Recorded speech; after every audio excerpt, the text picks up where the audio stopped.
Hello everyone, welcome to Amit English classes. आज हम आपके लिए लेकर आए पार्ट ऑफ स्पीच का दूसरा पार्ट, प्रोनाउन। तो प्रोनाउन के बारे में हम अच्छे से चलिए शुरू करते हैं। हम रोज़ाना पार्ट ऑफ स्पीच के एक एक पार्ट हम आपको बताएंगे। चलिए हम प्रोनाउन के विषय में जानते हैं। प्रोनाउन मीन्स होता है सर्वनाम हिंदी में। तो चलिए इसके डिफिनीशन देखते हैं। A pronoun is a word which is used in place of a noun.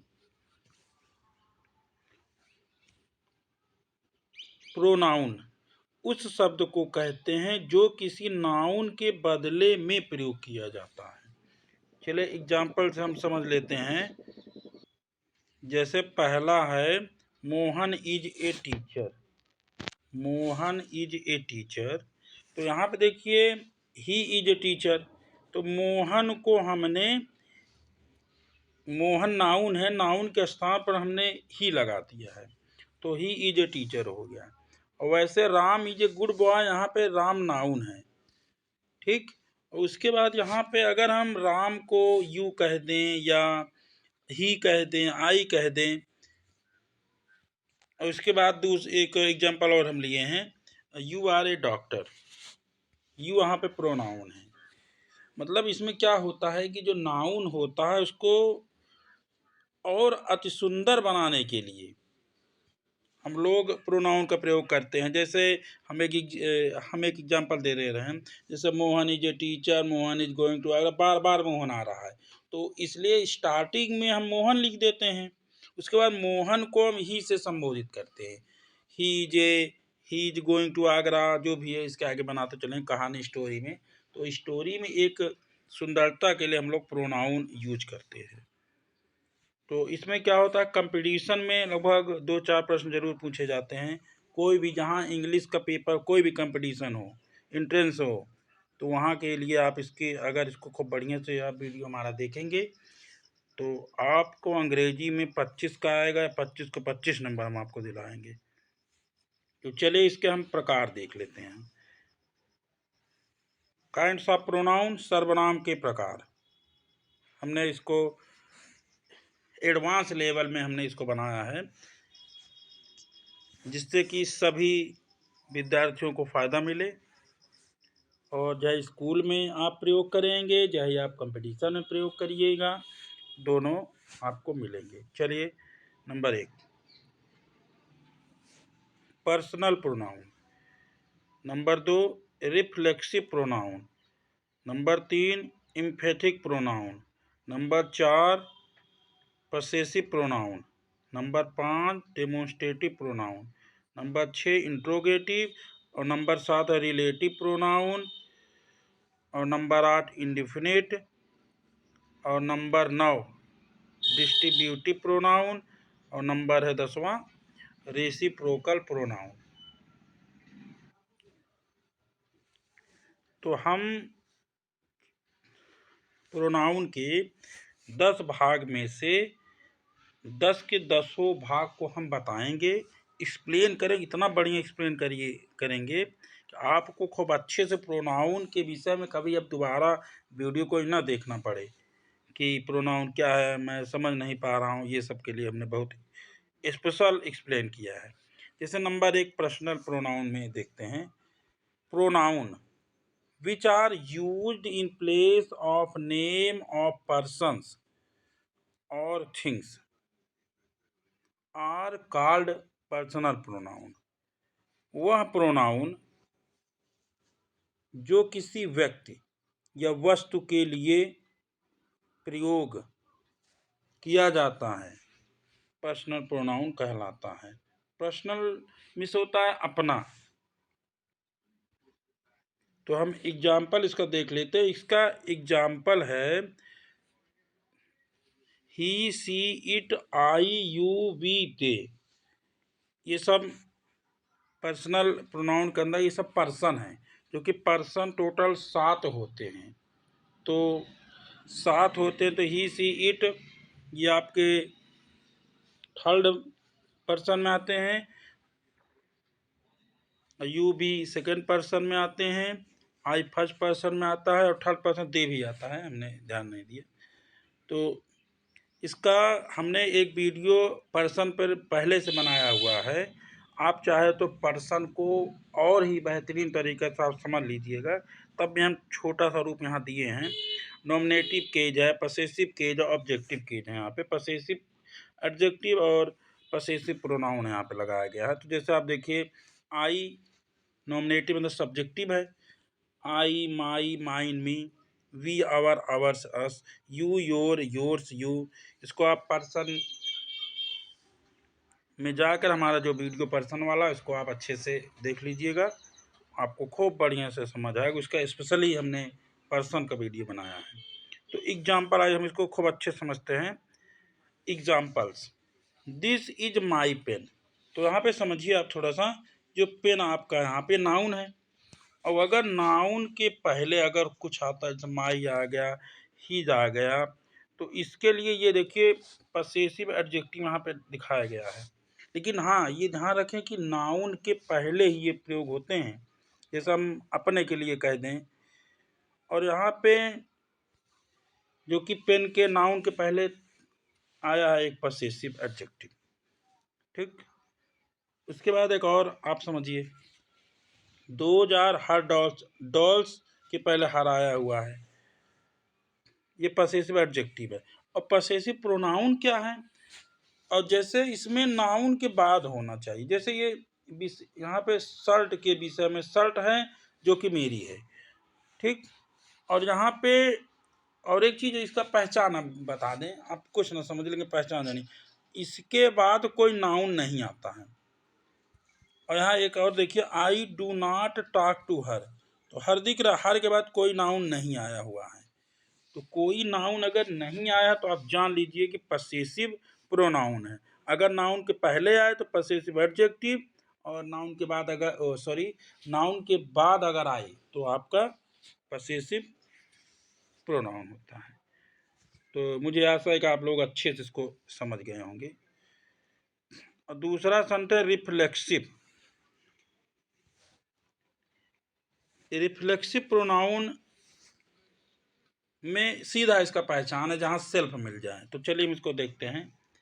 The pronouns myself, ourselves, yourself, yourself, himself, herself, itself and themselves are known as reflexive pronoun.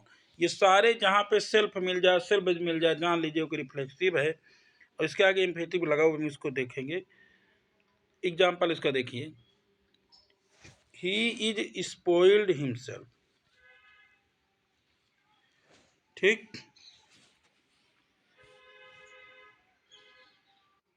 देखिए यहाँ देखिए him self, और यहाँ spoiled आप देख रहे हैं, ये वर्ब है।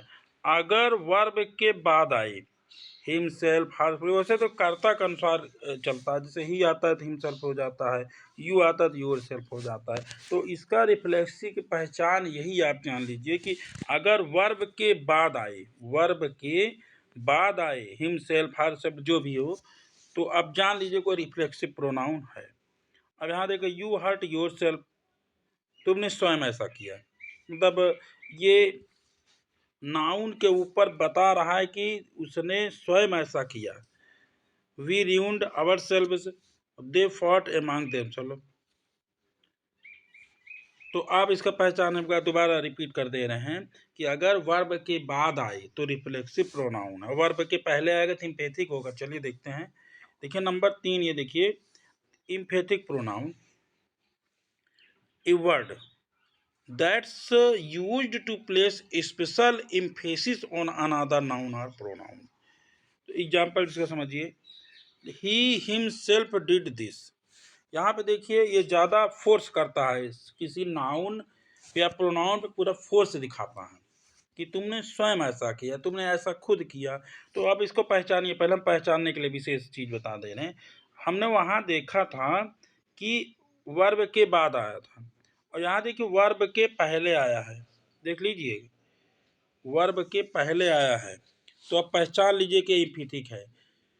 अगर वर्ब के बाद आए तो रिफ्लेक्सिव, वर्ब के पहले आए तो इम्फेथिक।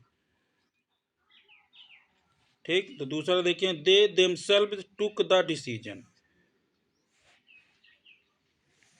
सी हर सेल्फ एडमिटेड इट।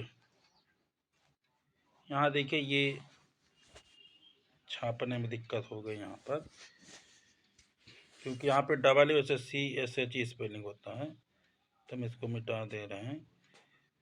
वो क्या होता है कि कभी कभी कुछ वर्ड दब जाते हैं ना, तो स्पेलिंग स्टार हो जाती है। चलिए देखते हैं।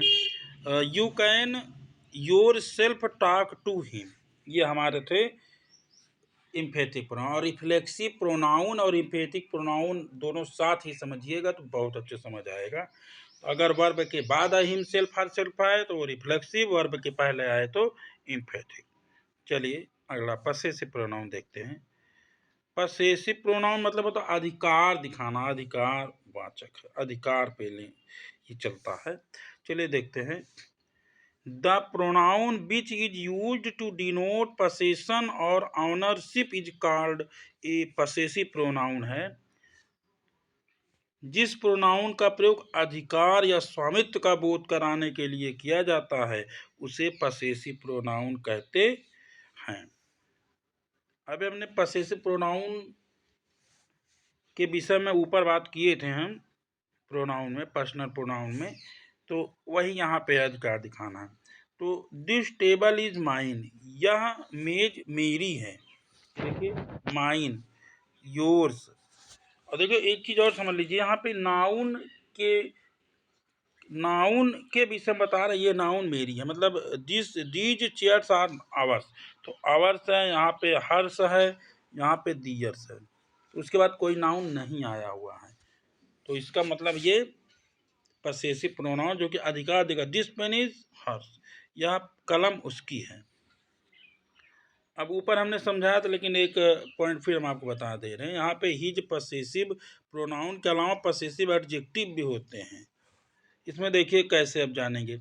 देखो अभी हमने ऊपर चर्चा किए थे, दिस इज हिज पेन, तो पेन आपका नाउन है, नाउन से पहले आया है पसेसिव, तो पसेसिव आया तो इसमें दो पार्ट होते हैं, एक पसेसिव एडजेक्टिव होता है, एक पसेसिव प्रोनाउन होता है।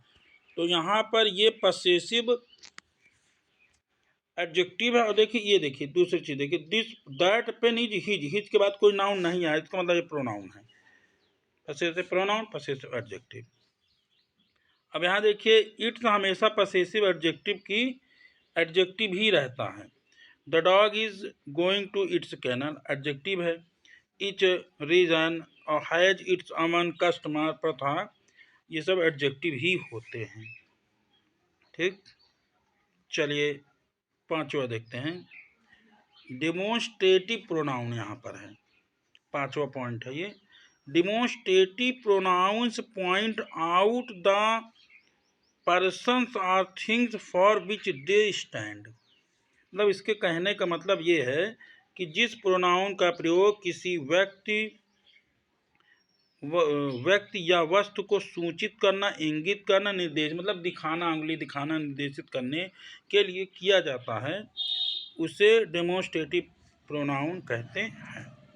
भाई ये हम पहले एग्जाम्पल देख लेते हैं तो और आपको तरीका बताएं कैसे पहचानेंगे इसकी।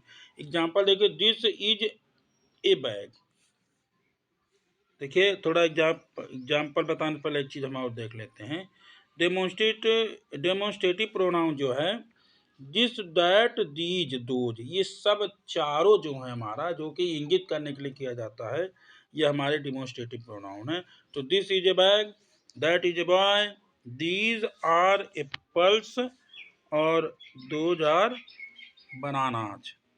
ठीक। तो अब आए प्रोनाउन समझते कैसे होता है। अगर आपके दिस दैट दीज दोज के बाद अगर कोई हेल्पिंग वर्ब आ जाए तो जान लीजिए कि दिस दैट दीज दोज वो प्रोनाउन होता है। ठीक। तो आप अच्छे समझ गए, कुछ ध्यान देने विभाग हमने इसको कैप्चर किया है। यदि demonstrative pronouns this that these those इत्यादि के साथ नाउंस आते हैं, मतलब आप फिर समझिए हमारी बात, मतलब दिस दैट दीज दोज के बाद अगर कोई नाउन आ जाए तो डेमोन्स्ट्रेटिव एडजेक्टिव हो जाएगा। अगर हेल्पिंग वर्ब आ जाए तो प्रोनाउन हो जाएगा। हम लोग एडजेक्टिव जब पढ़ लेंगे, एडजेक्टिव वाला पार्ट, तो हम इसको दोनों कंपेयर करके खूब बढ़िया से और समझा देंगे। ठीक, जैसे ये क्वेश्चन के नीचे देखिए, दिस इज माई अम्ब्रेला। तो यहाँ पे दिस के बाद देखिए, ये देखिए दिस के बाद इज है। इज आपका हेल्पिंग वर्ब आया हुआ है, तो इसका मतलब दिस यहाँ पे डेमोस्ट्रेटिव प्रोनाउन है। अब यहाँ दूसरा देखिए, दिस अम्ब्रेला। तो दिस के बाद देखिए अम्ब्रेला, जो कि अम्ब्रेला नाउन है। तो मतलब अगर नाउन आ जाए तो एडजेक्टिव हो जाए। देखिए यहाँ पे ये सामने दिखा भी रहा है, ये देखिए तीर में।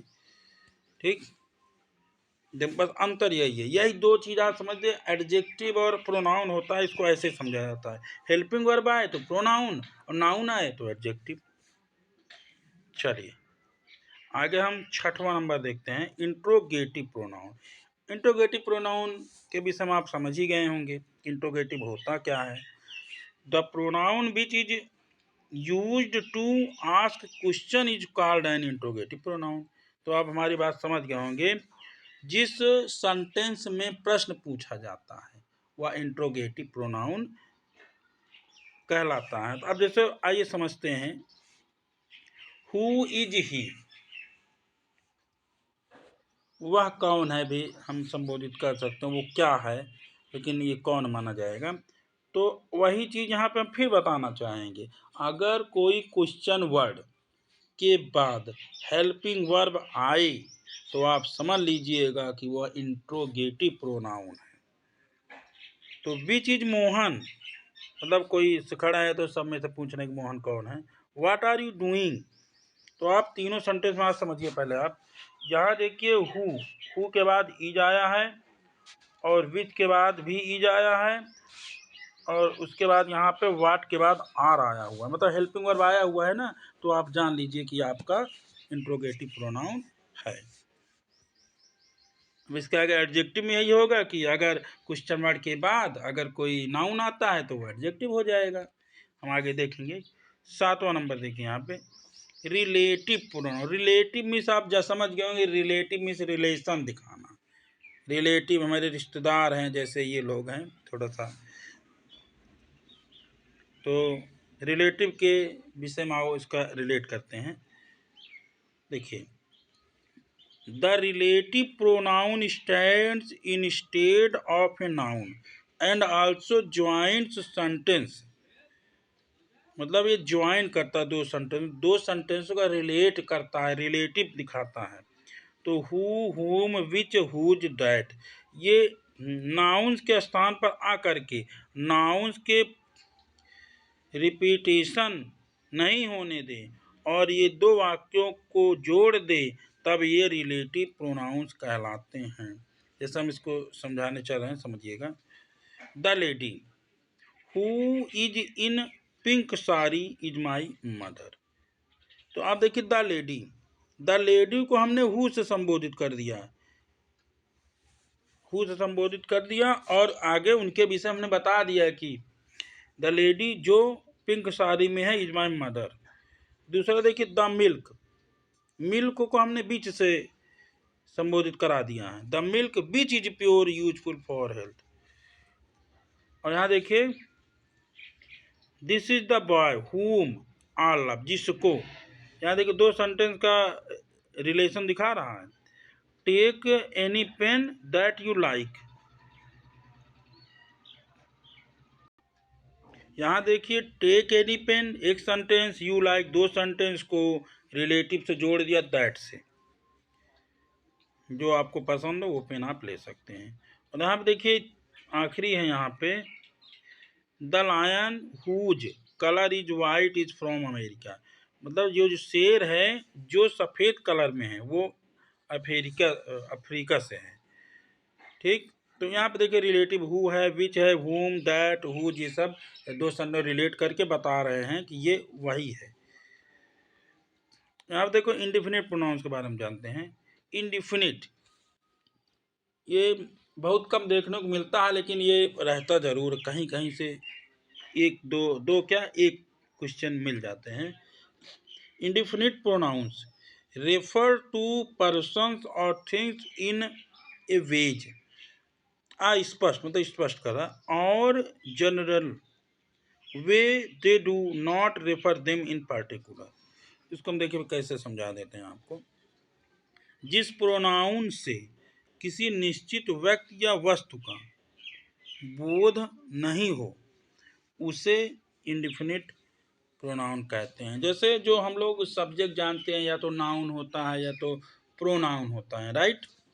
तो जो नाउन प्रोनाउन जो होते हैं, यहाँ पर वन, वहाँ पे ना तो नाउन होता है और ना प्रोनाउन होता है।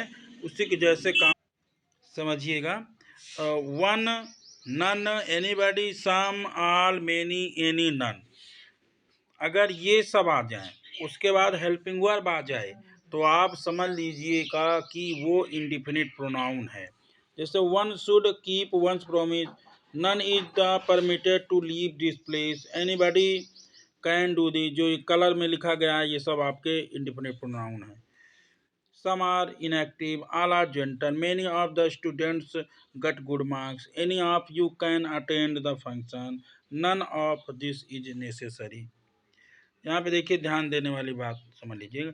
जब सम, ऑल, मेनी, वन, एनी इत्यादि के साथ हम नाउन का प्रयोग करते हैं तो ये प्रोनाउन का फंक्शन ना कर एडजेक्टिव का फंक्शन करते हैं।